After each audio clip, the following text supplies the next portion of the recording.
What up, Rainbow Peeps and friends? Welcome to Verde's Folding Chair. As you can see me. Yes, that is what's new and different about season 3 of Verde's Folding Chair. I'm stepping even more outside of my comfort zone. And now you can catch me on video if that's your preference. You can also catch me on audio if you'd like to just continue to listen that way. I'm definitely trying to reach more people, so I am expanding. So bear with me as I learn the ropes of a video recording. So let's jump into it. Welcome to Verde's Folding Chair, a podcast about making space at the table for Black women, independent writers, and marginalized people. Verde's Folding Chair is about making space for our voices, existence, and lived experiences. Zora Neale Hurston said, "If you're silent about your pain, they'll kill you and say you enjoyed it." This podcast is the opposite of being silent. Come on and bring your folding chairs and pull up at the table. I promise to make space for you, Rainbow Peeps and friends. The first segment of Verde's Folding Chair will always and forever be dedicated to the Black woman, by a Black woman, but intended for everyone. The most disrespected person in America is the Black woman. The most unprotected person in America is the Black woman. The most neglected person in America is the Black woman, Malcolm X. Black women are a reflection of God. Black women are beautiful. Black women are talented. Black women are creative. Black women are determined. Black women are powerful and dangerous. Black women deserve better. All right. So today we're going to talk about Miss Opal Lee, the grandmother of Juneteenth. But first, happy Juneteenth, y'all. So the country celebrated Black liberation and freedom yesterday, but we are celebrating all week long and all the way up until July 4th. So, what is Juneteenth? Some of y'all may be asking that question right about now, because I understand that many Americans may not even know what Juneteenth is, or probably never even heard of it. Juneteenth is Black Americans' Independence Day. Slavery was officially abolished in the United States in 1863. However, Galveston and other Confederate states, enslaved Africans were still forced to remain in slavery. Let me say that differently. Black Americans were still forced to remain in slavery. Yes, you heard that right. Slavery was constitutionally illegal, but some states continued to enslave people. It was not until June 19th, 1865, when Union troops marched into Galveston and other states, by the way, forcing the end of slavery in these places. All right. So I just wanted to drop that small piece of history on, well, it's not really a small piece. I made it small. Please make sure you go check out and learn more about Juneteenth and this history, which is American history. All right. So I just wanted to drop that part of this United States holiday before I talk about the grandmother of Juneteenth, Miss Opal Lee, which is who this segment is all about. So Miss Opal Lee was born in Marshall, Texas in 1926. At the age of 10, her family moved to Fort Worth, Texas, into a predominantly white neighborhood. And then on June 19th, 1936, she was 10 years old. An angry mob of white people came into their home and burnt it to the ground. Oprah recalls the police standing by and watching and warning her father, who had a gun, that if he busted a cat, they would let the mob have them. It wasn't lost on Miss Opal Lee the significance of this day, okay? Because this happened to her and her family, and it was something she never forgot. Okay, a retired educator and a lover of history, Miss Lee understood that Juneteenth was more than a festival, because this happened on June 19th, 1936, y'all. So it happened on Juneteenth, okay, about 80 something years ago. So her desire to see the holiday recognized federally by the United States became her mission. So beginning in 2016, Miss Lee decided to walk from Fort Worth, Texas to Washington, D.C. That's about 1,400 miles. Okay? And she did this to bring awareness to Juneteenth. She says she figured someone would take notice of a little old lady in tennis shoes trying to get to Congress. Each day, she walked 2.5 miles in commemoration of the 2.5 years after the Emancipation Proclamation was signed, in order for slavery to end. So she started up a petition as well, hoping hoping to get about 100,000 signatures. And then ultimately, the petition ended up getting 1.6 million signatures. She also got the attention of notable celebrities like Lupita Nyong'o and Pharrell Williams. All right. So Miss Opal Lee's dream became a reality in 2021 when President Biden signed a bill making Juneteenth a national holiday by law, and Miss Opal was present for the signing of that bill too. Miss Lee believes the racial reckoning of 2020, when the world watched the murder of George Floyd and then marched into the streets to protest his unarmed and other unarmed Black murders at the hands of police. She believes that helped drive the momentum for Juneteenth to become a holiday. Miss Opal said, young people, and everybody's a young person if you're not 97. I want young people to recognize that we can make a difference. All right, so Miss Opal Lee, the grandmother of Juneteenth, was honored for her dedication to humanity by receiving the Presidential Medal of Freedom by President Joe Biden, and from one Black woman to another. Thank you. All right, my next segment is readings and ruminations, my ever-growing TBR list, and what I'm reading. So I'm currently rereading The Alchemist, but not really, because I keep putting it down. But I'm about halfway through, and I need to pick it up and finish it off. I'm hoping to get it done by this weekend. If you've never read The Alchemist, I highly, highly recommend it. It's a short, easy read filled with universal truths that help you think more about your purpose and destiny in life. And I just love it. It's about my fourth time reading it, and I always pick up something new. There's always a new gem that I take away from it, and it's by Paulo Coelho.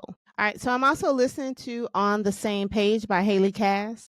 I learned about this author just the other day when a member of the Sapphic Book Club on Facebook asked about some recommendations. And the synopsis is Riley Beckett met Gianna Akinen, drop dead gorgeous influencer, trilingual daughter of world famous models. Yes, that Gianna Makinen. Their first year at Boston University, and it changed everything for both of them. After all, when you find the person who just gets you, nothing feels quite the same, right? And in the 10 years, Riley has come to depend on Gianna more than anyone in her life. She knows Gianna just as well as she knows herself, maybe better some days. She knows Gianna is incredibly sex positive. She knows Gianna doesn't do romance or relationships, and she knows nothing could ever come between them. This is what makes sense to her. But when a holiday party mix-up sets in motion a domino effect of changes to these previously inalienable truths, Riley has to question everything she thought she knew about their relationship. What actually does Gianna mean to her after all? So far it's been good. I'm enjoying it. I'm on chapter 3, and I'm gonna let y'all know how that goes. All right, the next segment of the show is Rainbow's Corner. Okay, this is where I read my works. Sometimes I discuss themes and characters and plots from my books, stories, or works in progress. Okay, stories that resonate with me that I'm reading. I may discuss them here. All right, but today I want to share a poem I wrote about Oscar Grant. Like many Black people who've been murdered at the hands of police officers who took a sworn oath to protect them, I'll never forget learning about Oscar Grant's murder. His murder had a profound impact on me for two reasons. One, I had recently just moved to California from Nashville, where I attended undergrad. And two, the United States had just, like a few months earlier, made history by electing its first Black president. Uh, you may have heard of him, President Barack Obama. Something, something many of us actually never believed would happen. So I'm riding this high, from my move to Cali, The place where my mother was born, a place she talked to us about so often as being just so many things: fruit trees in the backyard, sun shining. She went to school with all different types of people. She didn't experience segregation until she moved to the South. And, of course, all these fairy tales you hear about Cali being so progressive, right? So all of this stuff's in my head, and I'm just excited to be here, you know. I'd only been in Cali for about 5 months, and on January 1st, 2029, Oscar Grant, lying belly down on the subway platform with his hands handcuffed behind his back, was shot in his back and murdered by Bart police officer. He was barely 22 years old. Okay. And I watched that video, y'all. It was something that for me cannot be unseen, which is why as I've gotten older and wiser, and for the sake of my spirit and sanity, I do not watch recordings of unarmed Black people being murdered, all right, under any circumstances anymore, because those are just things you just, for me, they never leave my mind, they never leave my memory. But the cop who killed Oscar Grant, he was charged with second-degree murder, which is why I titled the poem that I wrote about Oscar Grant Murder One, because he should have been charged with first-degree murder. And I recall listening to the verdict after the trial. I was in San Francisco. This is during the time when I had spent one of my summers in San Francisco. So I was right there in the Bay, staying and living in Hunters Point. And the most dangerous thing that could have happened to me during that time was being accosted by a police officer, right? So I'm living in Hunters Point, one of what they would have considered at the time, and I don't know what they would consider it today, one of the most dangerous areas in San Francisco. And for me, one of the most dangerous things that could have happened to me was being accosted by police officers. So the impact that the taking of Oscar Grant's life had on me could only be released through my pen, and I'm going to share it with you today. It's called Murder One. Murder One. Who knew the new year would end? A drunken quarrel, maybe. Or maybe they were sober. Or maybe it would have ended, or maybe they got into a fist fight of pride, like young boys do, men too, only to be friends again tomorrow. Everyone going their separate ways to forget about it and celebrate something new. He knew. Something inside of him knew from where his anger grew. His innocent blood must haunt him in his dreams, haunting like Oscar Grant's mother's restless nights without him. Where are you, son? She must cry. And somehow the murderer ended up in another state. Not upstate, like men do who kill. The charge? Murder one in the first degree. If he were Black like me. Like a thief in the night, white covers and the like, legally now, by men who wear badges and shields, legally subdued. Fear pulsating through Oscar Grant's veins as he lay, one shot hotter than fire with the force of hate. A century of violence reignites and explodes. If we must die, let it not be like hogs. The dream deferred of the murdered one. This poem was dedicated to the life of Oscar Grant. May we forever say his name. This is a new segment of the show that I'm bringing to you all this season. So I've decided to create this new segment called Teachers Are Powerful. As an educator, I don't feel respected. I don't feel appreciated or recognized as a true professional capable of powerful things. Even though I hold one of the most powerful positions as a professional, and that is being directly in charge of the future, right? So my position is definitely a powerful one. I am a part of making the future bright for all of us. All right. Literally, I am in charge of the future minds of the city I live in, the state I live in, and the country and the world that we all live in. And so are other educators, right? So yet we're often treated like we do what like what we do is beneath other professionals. We're treated like what we're doing is for play. We're touted as glorified babysitters in a lot of ways, and we're also treated that way.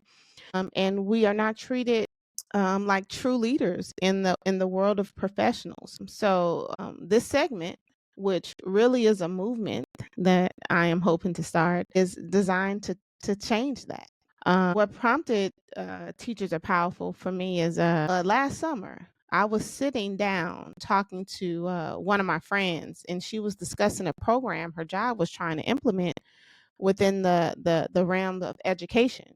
I don't remember the entire conversation, but I do recall telling her that I think the role she wanted to fill needed to be filled by a teacher.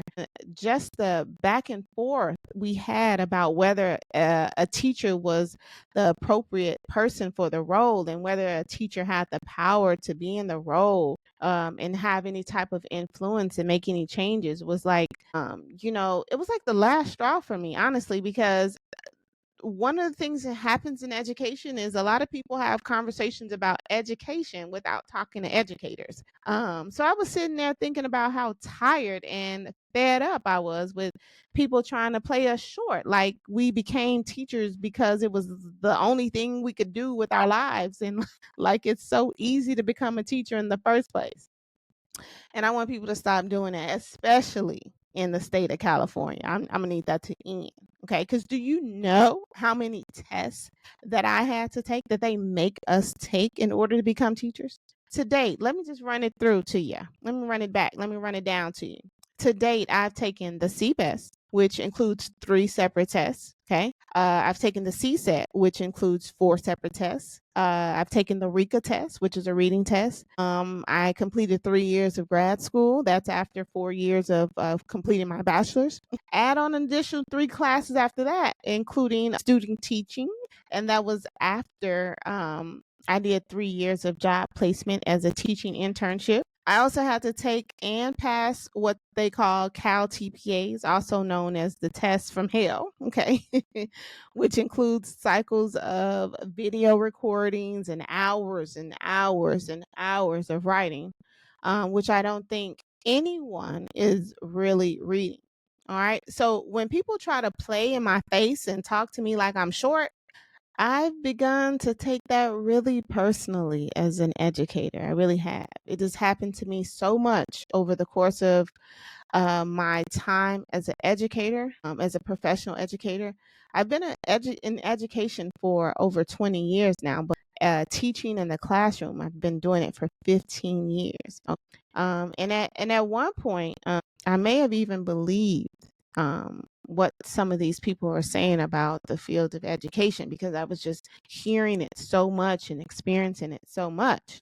Things got a little better for a little minute. Y'all remember 2020 during the pandemic and people had their kids at home and had to help them learn? Then people were like, please pay them teachers. Please support them teachers. Teachers are amazing. Of course, that didn't last long. We are a microwave society with social media clip memories and attention spans. I get it. After all, I am a teacher. And here's the part for me. So many people remember just how powerful their teachers are and have been in their lives. There are so many events I attend and so many stories that I hear of people talking about the power of having a particular teacher in their lives, and what the impact that teacher had on them. Most recently, me and my wife, we went to listen to Nicole Hannah Jones speak, and she discussed how one of her teachers opened up a world for her that was the stepping stone to putting her in the position that she's in today. And so many people remember these powerful teachers in their lives, these life changing teachers. Just like they remember the toxic ones, they remember the toxic ones too, those school to prison pipeline teachers. I hear you. I know some of you are saying like not all teachers are not all teachers are positive, but this space is for those teachers and those stories too. So don't worry, we're gonna get into that. But this space, this movement is needed. And this is the place to tap in and tell your story, good, bad, or indifferent. I'm going to do my very best with the vision I've been given. Teachers are powerful. Tap in. All right, Black, local, independent.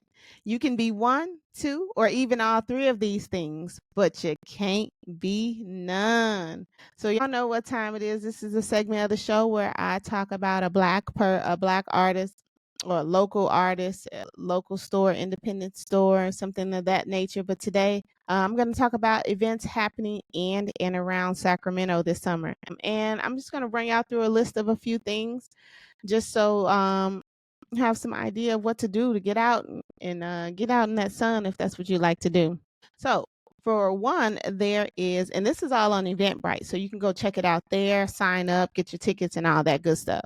There's a book discussion called I'm Not Yelling by Elizabeth Laba. It's a Black woman's guide to navigating the workspace. And let me tell you, this is happening on Wednesday, June 26th from 4 to 6 p.m. and it's on Zoom. So it's online. You don't even have to leave your house. But let me tell you, the title of that, it's definitely gotten me wanting to sign up because I definitely need to be in the place. You know, traversing these very white systems in these white spaces in America, it's a lot. Another event's happening on June 22nd. Okay. This event is from 7 to 9 p.m. It's called Black Magic Coven. It's a burlesque and drag celebration of Black Pride because y'all know it's still Pride Month. Yeah. So get out there and celebrate Pride for sure. There's also another event coming up called Fundraiser featuring the Black Irish Band. That's Saturday, June 27th from 4 to 7 p.m. And this one is going to be located at Bright and Broderick Community Center. Okay. So be sure to check that one out. All right. I didn't tell y'all where the burlesque show is going to be at. It's going to be at a seat at the table. And then the last event that I'm going to talk to you all about is called Safe Black Space, Special Reparations Community Healing Circle. And that one's happening at California State University on Saturday, June 22nd. You can check out Safe Black Space, Special Reparations Community Healing Circle. If you're interested in getting out, or even if you want to stay at home and hit that Zoom and check out that that book talk, which I'm probably gonna do. There you have it. Some things to do in and around Sacramento. Rainbow Peace and Friends, it's time for me to share my positive thought for you for this episode. And today's positive thought comes to us from the Grandmother of Juneteenth, Miss Opal Lee, who we learned about today. And Miss Opal Lee shares with us, Juneteenth means freedom for so many people, for so many reasons. I try to get people to understand it's not a Texas thing. It's not a Black thing. It's freedom for everybody. I'm hoping eventually we will celebrate from the 19th of June to the 4th of July. That will be celebrating freedom.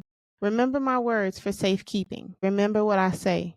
Freedom is for everyone. Juneteenth is for you and me. Yes. And in the spirit of her call to action, which is celebrating freedom from June 19th to July 4th, that's exactly what me and my family are going to do.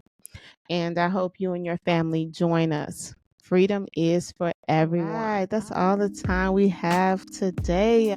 Thanks for joining me this week on Verde's Folding Chair. And thanks for bearing with me as I learn to navigate the world of podcasting through video as well as audio. And if you like what you heard and you want to stay connected with your girl, please join me on IG at _writer_Verde.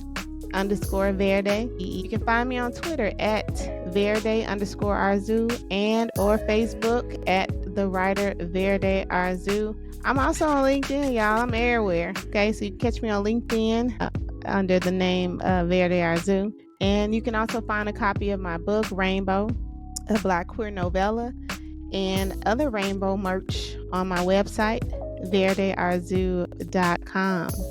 Rainbow, a Black queer novella, can also be purchased online at Amazon and Barnes & Nobles, as well as independent retailers. I'm out here, y'all. I'm telling you, I'm out here. So if you like what you heard and you want to hear more, be sure to write a quick comment, like the post, share this episode with your friends and fam, and share it on social, and subscribe so you don't miss the next episode. Any of these things that I'm recommending that you do, these are all optional, but they're also free and takes up so little of your time. But it means the world to me as a Black independent artist. I appreciate you, Rainbow Peace and Friends. And remember, if they don't give you a seat at the table, bring a folding chair. Thanks for listening. Peace, love, and rainbow.